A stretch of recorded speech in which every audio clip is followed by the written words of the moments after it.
Welcome to our platform ER Ajmal sir. जैसा कि आपको पता है, हम इसी चैनल पर सीटेट का पूरा कोर्स करवाएंगे। साथ में NCERT की जितनी भी बुक है 6 से लेकर 8 तक की सारी फ्री में विदाउट कॉस्ट आपको प्रोवाइड करवाएंगे।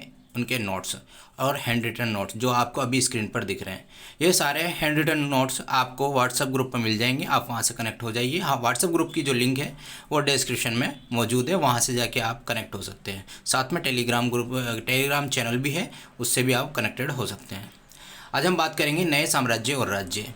साथ में आपसे उम्मीद की जाती है कि पिछले 9 चैप्टर आपने कंप्लीट कर लिए होंगे। ये 10वां चैप्टर है।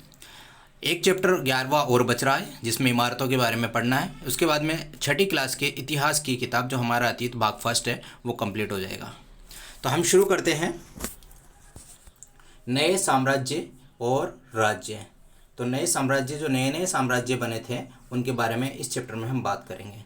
और नए साम्राज्य और राज्य के बारे में हमें किससे पता चलता है? उस समय के लिखित अभिलेखों या प्रशस्तियों से। प्रशस्तियाँ क्या होती है उनके बारे में पढ़ लेते हैं। प्रशस्तियाँ एक विशेष किस्म के अभिलेख होते हैं। क्या होते हैं? होते तो यहाँ भी अभिलेख ही, जिसमें किसी राजा की क्या की जाती है? प्रशंसा की जाती है। जैसा कि हमने पिछले चैप्टर में पढ़ा था, गौतमी पुत्र सातकर्णी की प्रशस्ति। उसमें क्या किया गया था? गोमती पुत्र सातकर्णी की माँ और उनके जो रिश्तेदार वंश थे उनकी बढ़ाई की गई थी। उन्होंने क्या क्या कार्य किए हैं उनके बारे में बताया गया था। तो प्रशस्ति क्या है? एक विशेष प्रकार का अभिलेख है।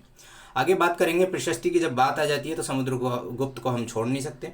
समुद्रगुप्त कौन था? गुप्त साम्राज्य का दूसरा शासक था। समुद्रगुप्त का पता हमें कहाँ से लगता है? इलाहाबाद के अशोक स्तंभ से। इस पर एक जो है बहुत लंबा अभिलेख खुदा हुआ है, उससे हमें समुद्रगुप्त का पता चलता है। अगर हम बात करें आगे, जो ये समुद्रगुप्त था, इसके दरबार में कौन कवि था? हरिशेन। कौन था? हरिशेन। जो है इसने, हरिशेन ने ही जी अभिलेख है ये बनाया था। आगे हम बात करेंगे, और जो अभिलेख है किस रूप में है? काव्य के रूप में। तो समुद्रगुप्त के दरबार में कौन था? हरिशेन।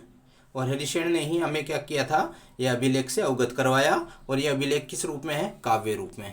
अब समुद्रगुप्त की प्रशस्ति के बारे में, प्रशस्ति मतलब उसकी बढ़ाई के लिए जो अभिलेख लिखवाएंगे हैं उसके बारे में पढ़ते हैं।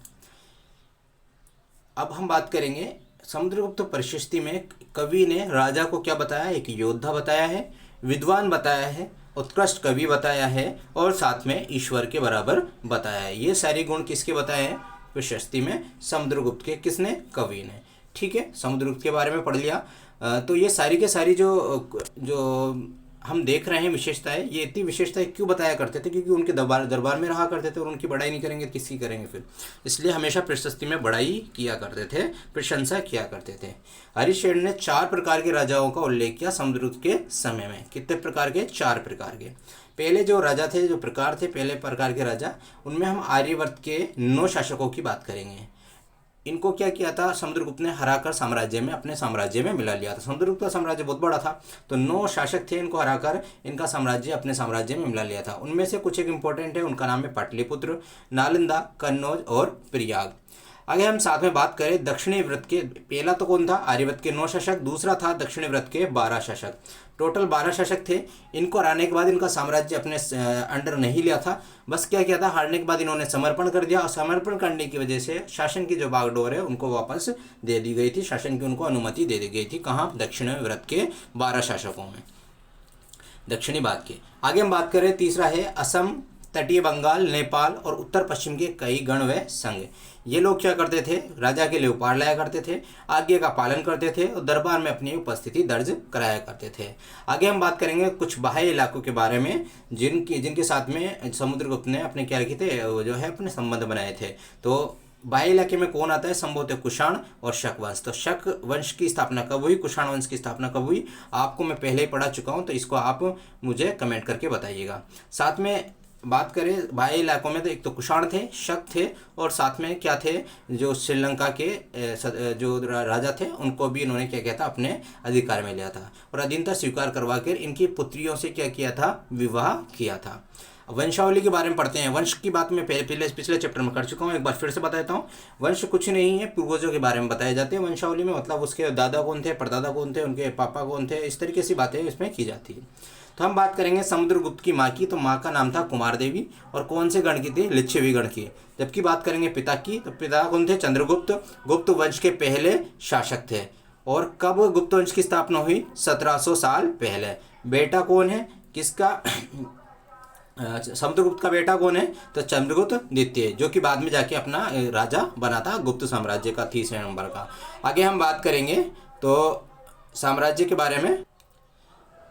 समुद्रगुप्त ने जो अपने सैन्य अभियान चलाए थे वो पश्चिमी भारत में चलाए थे सैन्य अभियान, और अंतिम शक शासक को परास्त किया था। किसने, समुद्रगुप्त ने। अब मुझे ये बताइए अंतिम शक शासक कौन था, आप कमेंट करके मुझे ये बताइएगा अंतिम शक शासक कौन था। आगे हम बात करेंगे हर्षवर्धन के बारे में। ये भी समुद्रगुप्त की तरह ही एक राजा था और उसी के दरबार में एक जो कवि था उसका नाम था बाणभट्ट, उनके बारे में हम बात करेंगे। और बाणभट्ट ने किसकी रचना की थी, हर्षचरित की। तो हर्षवर्धन कब राजा बना, 1400 साल पहले। दरबारी कवि कौन था, बाणभट्ट था। और हर्षचरित की रचना किसने की थी, हर्षचरित की रचना जो है वो किसने की थी, बाणभट्ट ने की थी। आगे हम बात करेंगे जो चीनी यात्री हम पढ़ चुके हैं, चीनी यात्री के बारे में। चीनी यात्री कौन सा, ह्वेनसांग, पिछले चैप्टर में पढ़ा था हमने, ठीक है ना। ये भारत कब आया था, इसका आंसर आप कमेंट करके दीजिए, क्योंकि पिछले चैप्टर में बता चुका हूँ, इससे आपका पता चलेगा आपको कितना याद है। तो जो ह्वेनसांग था ये हर्ष के दरबार में आया था। तो सवाल पूछा जाता है ह्वेनसांग किसके दरबार से संबंधित है, तो हर्षवर्धन। तो हर्षवर्धन के बारे में हमने क्या पढ़ा, 1400 साल पहले आए। बाणभट्ट इनके जो है दरबारी कवि थे, उन्होंने किसकी रचना की थी, हर्षचरित की रचना की थी। हर्षवर्धन के बारे में हम आगे पढ़ेंगे। तो ये कहाँ के राजा थे, थानेसर के राजा थे। कहाँ के, थानेसर के राजा थे। और बड़े बड़े बेटे नहीं थे ये, बल्कि पिता व बड़े भाई की मृत्यु के बाद में राजा बने थे। इनका बहनोई कहाँ का शासक था, इसको ढंग से समझना है। बहनोई कन्नौज के शासक थे। कन्नौज के शासक बहनोई थे, उनको किसने हराया, बंगाल के शासक ने मार डाला। किसको, बहनोई को। कहाँ का शासक था, कन्नौज का। जब इसका पता हर्षवर्धन को चला तो हर्ष ने क्या किया, बंगाल के शासक को हरा दिया। हर्ष ने कन्नौज व बंगाल को जीत लिया। किसने, हर्षवर्धन ने। जैसे ही कन्नौज व बंगाल जीता तो क्या किया, उसके अंदर कॉन्फिडेंस आ गया और वो क्या हुआ, नर्मदा नदी के पार दक्कन की ओर कूच करने लगा। कौन, हर्षवर्धन।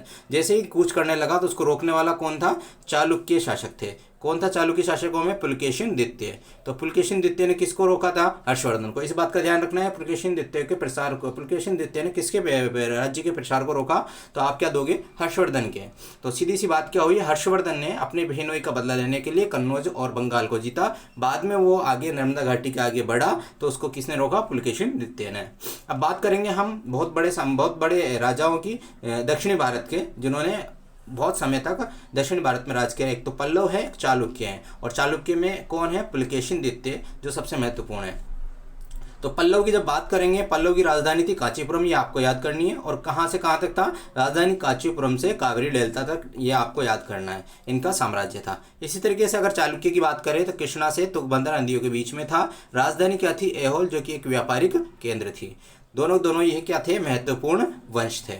आगे हम बात करें, इन दोनों के बीच में आपस में हमेशा लड़ाइयाँ चलती रहती थी। सीमाओं पर अतिक्रमण व राजधानियों पर आपस में निशाना बनाया करते थे। पुलकेशिन द्वितीय जो चालुक्य वंश का सबसे प्रसिद्ध राजा था। साम्राज्य चाचा से प्राप्त हुआ था। किसे, पुलकेशिन द्वितीय को। पूछा जाएगा पुलकेशिन द्वितीय को साम्राज्य कहाँ से प्राप्त हुआ, तो अपने चाचा से प्राप्त किया। और इनके पुलकेशिन द्वितीय के जो दरबारी कवि थे उनका क्या नाम था, रवि कीर्ति। इन्होंने प्रशस्ति लिखी, उस प्रशस्ति में पिछली 4 पीढ़ियों का वर्णन किया। किसकी, पुलकेशिन द्वितीय की। वहीं से हमको पता चलता है कि इसको जो शासन मिला है पुलकेशिन द्वितीय को, वो अपने चाचा से मिला है। आगे हम बात करेंगे पूर्व तथा पश्चिम में दोनों समुद्री तटीय इलाकों पर इन्होंने क्या किया था, अभियान चलाया था। किसने, पुलकेशिन द्वितीय ने। पल्लव राजा पर भी आक्रमण किया, जिसे कांचीपुरम की दीवार के पीछे छुपना पड़ा। पुलकेशिन द्वितीय ने किसके ऊपर आक्रमण किया, पल्लव राजा पर। और उसको कहाँ छिपना पड़ा, कांचीपुरम की दीवार के पीछे। कांचीपुरम किसकी राजधानी थी, आपको अभी बताया था मैंने, कांचीपुरम किसकी राजधानी थी, पल्लव वंश की। आप देख सकते हैं स्क्रीन पर। आगे हम बात करेंगे जो पल्लव है और चालुक्य हैं, इन दोनों वंश को रोकने का काम किसने किया, राष्ट्रकूटों और चोल वंशों ने। ये दोनों जो साम्राज्य है वो हम जो 7वीं क्लास की हिस्ट्री पढ़ेंगे उसमें स्टार्ट करेंगे। तो इन दोनों जो साम्राज्य हैं इनको अभी नहीं पढ़ेंगे, अभी हम सिर्फ पल्लव और चालुक्य तक ही सीमित रहेंगे। आगे हम बात करेंगे राज्यों का प्रशासन हम पहले भी पढ़ चुके हैं, फिर से पढ़ेंगे। ग्राम वालों को क्या कहा जाता था, ग्रामीण का हमने पढ़ा था ना पिछला, वो सारी बातें आप एक बार रिवाइज कर लेना। अब तो हम हर्षवर्धन के और गुप्त वंश के समय की प्रशासनिक इकाइयों के बारे में पता करेंगे। प्रशासन की प्रथम इकाई समुदाय क्या थी, गांव थे।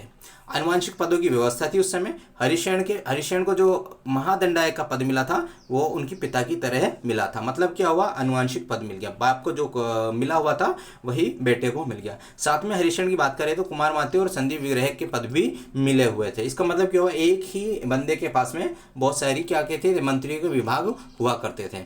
आगे बात करेंगे हम सेना की। सेना बीच में क्या करने लगे थे, वो सैलरी देने लगे थे, उनको नियमित वेतन देने लगे थे। यहाँ पर लेकिन वापस से दोबारा से जो है सेना की व्यवस्था चेंज होगी। सेना नायकों को नियमित वेतन नहीं दिया जाता। किसको, सेना नायकों को। ध्यान रखना, सेना को दिया जाता लेकिन सेना नायकों को नियमित वेतन नहीं जाता था। उनको दी जाती थी भूमि दान, मतलब भूमि अनुदान में दी जाती थी, वहीं से वो कर वसूलते थे और वहीं से अपनी सेना का खर्चा निकालते थे। सेना व घोड़ों को देखभाल के लिए जो खर्चा है वहीं से कर वसूल के निकालते थे। और यही लोग बड़े स्तर पर क्या कहलाए, सामंत कहलाए जाने लगे। आगे बात करेंगे दक्षिणी राज्यों की सभाएं। दक्षिणी राज्यों में जो सभाएं होती थी उनको किस नाम से जाना जाता था। पल्लवों के अभिलेख में स्थानीय सभाओं का उल्लेख है। और स्थानीय सभाओं किसमें विभाजित थी, उप समितियों में, जो अपना अपना अलग अलग कार्य, जैसे कृषि विभाग का अलग कार्य हो गया और जो है एजुकेशन वगैरह, इस तरीके से बहुत सारे विभाग हुआ करते थे, उनकी सबकी उप समितियाँ होती थी। लेकिन मेन तो क्या होती थी, सभाएं होती थी। अब सभाएं भी 3 प्रकार की हुआ करती थी, उनके बारे में हम बात करते हैं। स्थानीय जो सभाएं होती थी उनमें ब्राह्मण भूस्वामियों का संगठन क्या कहलाता था, सभा कहलाता था। ब्राह्मण भूस्वामियों का संगठन क्या कहलाता था, सभा कहलाता था। अगर हम बात करें, अगर ब्राह्मण जो है भूस्वामी वो नहीं है तो हम बात करेंगे उसके बाद उर की। जब ब्राह्मण भूस्वामी नहीं थे तो वहाँ पर उर नामक की ग्राम सभा कार्य करती थी। और नगरम किसे कहते थे, व्यापारियों के संगठन को हम क्या कहते थे, नगरम कहते थे। उस समय के आम लोग कैसे थे उनके बारे में बात कर लेते हैं। तो कालिदास से हमें पता चलता है उस जमाने की क्या है जीवनचर्या का। कालिदास क्यों प्रसिद्ध है, क्यों, अपनी नाटकों के लिए। तो अपने नाटकों में राज दरबार के जीवन का चित्रण के लिए प्रसिद्ध कौन है, कालिदास है, ठीक है ना। प्रसिद्ध नाटक कौन सा है, अभिज्ञान शकुंतलम। इसमें किसकी जीवनी के ऊपर इन्होंने चर्चा की, दुष्यंत, राजा दुष्यंत है और शकुंतला एक लड़की है, उसकी प्रेम कहानी, राजा दुष्यंत व शकुंतला प्रेम कहानी। इसके अलावा इन्होंने चर्चा की है गरीब मछुआरे के साथ राज कर्मचारियों के दुर्व्यवहार की। अब हर बार हम क्लास में लास्ट में एक एक्स्ट्रा चीज़ पढ़ते हैं, वो एक्स्ट्रा चीज़ एक्स्ट्रा नहीं है, वो भी आपके एनसीईआरटी बुक से ही है, लेकिन उसको भी पढ़ना जरूरी है क्योंकि वहाँ से भी क्वेश्चन उठ जाते हैं। अगर बात करें हम इस्लाम की, इस्लाम धर्म कब 1400 साल पहले आया। कहाँ पर, अरब में इस्लाम धर्म की क्या हुई, शुरुआत हुई। और पैगंबर किसके थ्रू हुई, पैगंबर मोहम्मद साहब के थ्रू। इसके बाद में हम बात करें, ये किसको सर्वोपरि मानते हैं, अल्लाह को सर्वोपरि मानते हैं। अगर हम आगे बात करें, इनका पवित्र ग्रंथ क्या है, पवित्र ग्रंथ कुरान है। यदि आपको वीडियो अच्छा लगा है, अगर एनसीईआरटी पे बेस्ड ये नोट्स अच्छे लगे तो आप अभी हमें डिस्क्रिप्शन में से व्हाट्सएप लिंक से ज्वाइन कर सकते हैं या फिर टेलीग्राम लिंक से हमें ज्वाइन कर सकते हैं। आपको वहाँ पर ये सारे नोट्स मिल जाएंगे। और नोट्स के साथ साथ में आपको प्रीवियस ईयर के क्वेश्चन भी करवाए जाते हैं। तो कुछ क्वेश्चन वहाँ पर डाल दिए जाएंगे। धीरे धीरे जैसे ही कोर्स कंप्लीट होगा, जैसे जैसे हमारी ये जो है 6th क्लास की हिस्ट्री कल कंप्लीट हो जाएगी। कंप्लीट होने के बाद में आपसे क्विज़ वगैरह पूछे जाएंगे, टेस्ट सीरीज भी ली जाएगी। जहाँ तक है आप जल्दी से जल्दी जो है हमारा टेलीग्राम से या फिर जो है व्हाट्सएप ग्रुप से कनेक्ट हो सकते हैं। अगर आप कनेक्ट नहीं होते, डायरेक्ट PDF लेना चाहते हैं तो यहाँ पर स्क्रीन पर नंबर लिखे हुए हैं ER अजमल सर नाम से 75 97 53 56 74 7597535674। इससे आप कनेक्ट करके फ्री नोट्स प्राप्त कर सकते हैं और साथ में अपनी तैयारी सुचारू रूप से जारी रख सकते हैं। तो आज के लिए इतना ही, धन्यवाद।